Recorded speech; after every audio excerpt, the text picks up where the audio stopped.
let's get into the Wednesday wrangle with Justin Smith, columnist, author, broadcaster, joins us live from Melbourne, and Leisa Goddard from Adoni Media up in sunny Brisbane. Good to talk to you both. Well, I've got to start off on this, the end of the bromance on Musk and Trump falling out. Leisa, this doesn't surprise me one little bit, because you've got two of the biggest egos in the world, also two of the most powerful men in the world. They were hardly going to take too well to sharing not only adulation and fame, but sharing power. Well, they lasted 130 days, didn't they? And of course, in the White House on the weekend, we saw Trump praising Musk, but Musk has hit back today. And look, he's giving Donald Trump and all Republicans really the ultimate, you're fired. He's going out there and saying to all of the Americans, you've been let down, basically. And at the midterms, make your voice heard. He wants the Republicans to pay for this, because at the end of the day, he spent, over $250 million to get Trump elected. He went in there spruiking during the campaign that he would find $2 trillion in savings. I think when you look at the final sum, it was about $175 billion, which is nothing to sneeze at. But when he looks at what Trump's doing with this big, beautiful bill, those $175 billion will be pretty much eaten up and gone. What a waste of time for him. And meanwhile, Tesla and all of his other businesses have been attacked by the Greenies, and he's no longer the darling of the climate change campaign. Not at all. I had my I told you so moment at the top of the program, but you and I, Justin, disagree on so many things. This is something you and I agreed on from the start. Have a look.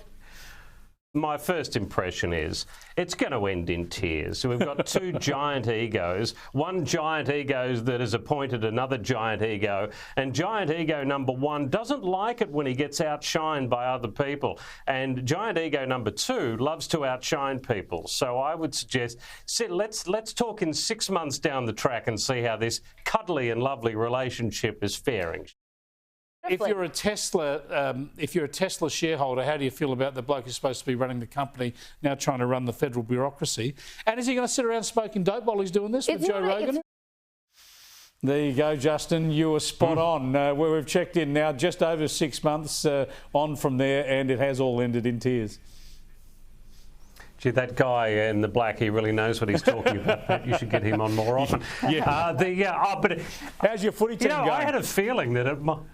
Yeah, that's right. I had this feeling that it may actually end a little earlier than what it did, because Trump's got a big history of this, like we were talking about there. Trump's got an enormous history of when people start coming in and start getting a little more press than he is, or start eating into his column inches, he really doesn't like it. So I wonder who's next in the gun. I wonder whether Vance it might be in the gun at some point. Look, you can't sack the vice president, but I wonder whether he's going to be stuck in the freezer a little bit as well. There's a prediction. Stick that one on tape, because that might happen in the next few months as well, mate. If I was JD, I'd just be smart enough just to ease back. Just let the Trump man do it, and make sure he's in a good place to take the nomination next time around. But let's go from the heady world of Washington, D.C. politics and the leader of the free world to Tasmanian politics, Leisa. And as we speak, the Tasmanian Premier Rockcliffe is fighting for his life in Parliament, a no-confidence motion being debated in Parliament. If it gets up, and all indications are it will get up, there could be a new Premier or even an election. Chris, they're in their 7th hour of debate now, and I've just checked before. They've all come to an agreement on he's a good bloke. That's where they've got to at this point in time. But you're right, he is not going to, I don't think, step down. He won't resign. He will call that snap election, because he already indicated at the end of last year, when there were other no-confidence motions being thrown around, that he would go to the governor. But the question will be, if they do put somebody forward from the Liberal Party, they have to convince the governor that they can then continue to govern as a minority. They'll have the crossbench support, and I don't think they'll get that. So, look, crossing the Bass Strait, they say it's one of the most turbulent and unpredictable seas in the world. Well, I tell you what, the Parliament down in Tasmania isn't much different, is it? I've got to say, there's a big element of this story that relates to footy, and footy's very important to me. You know, after my family, nothing counts more than footy. And why do you go for the Crows then? Well, I tell you what, wait till Richmond comes up against the Crows next time and see how you go. But the point is, the whole future of the stadium in Hobart, and therefore the new Tasmanian AFL team hangs in the balance because of all this. So have a listen here to the general manager of the Tasmanian Devils and just see how emotional she is about this political conflagration. Can I just for a sec?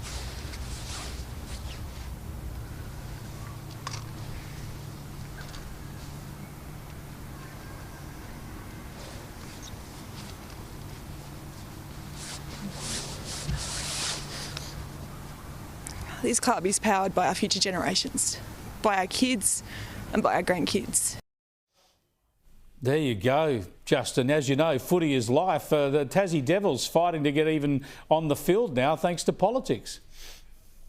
Well, gee, if that happens, if it ends up that they can't, something has got to come in and save it, surely, because it would be just a disaster for Tasmania to get them to the brink of having their own team in the AFL, which would have done, let's be frank, that would have done so much. It will do. Let's stay positive about it. Will do so much for Tasmania if this team can get up. So the thought of it being ruined by, I think we've had enough of politics, haven't we? Yeah, we've look, all had a bit of a gut full of politicians and fiddling around. It's a lot of money, but the Tasmanians, you've got to do it. You've got to have a decent stadium, and we're all the same. Yeah. We all like. I haven't been to Tassie for a holiday in years. I tell you what, if the Crows are playing down in Hobart, that's a reason to book your holiday and get down there. Absolutely, there'll be people around. Someone new to flog the Crows, a new team to flog the Crows. It's going to be great. Yeah. I know the Richmond supporters won't go down there because they'll be busy up in the snow or something. Now I've got to get to something else to cheer us up, some really important news, and it comes from Meghan Markle, of course. That's the font of wisdom we look to in these moments. Here we go. Here's the latest from Meghan about her needing a break, apparently. For me at the moment, with As Ever, it was great. We planned for a year, and then everything sells out in 45 minutes. Yes, amazing, great news. But then what do you do then? Then what do you do? And then you say, okay, we planned as best as we could. Yes. Are we going to replenish and sell out again in an hour? Or is that annoying as a customer? Yeah. I'm looking at it saying, just pause. Yeah. That happened. Let's wait until we are completely stable and we have everything we need. Okay, Lisa, she needs a break. It's tiring talking about yourself all the time. Well, Spotify cancelled her on that one, so thank goodness for that. But look, here's my take on this, Chris. From a marketing perspective, she is a genius, because what you do is only allow enough stock that it does sell out within 45 minutes, and then you get to go around the world and say, look, I am so popular, it all sold out within 45 minutes, and push the brand forward. So that's what I think this is. And look, I'd be very happy if she never stocks her shelves again. The teas and the jams and everything else that goes with it. Hold me back. I don't know what she's selling. All I know is I'm not buying it. Thanks for joining us, Lisa and Justin.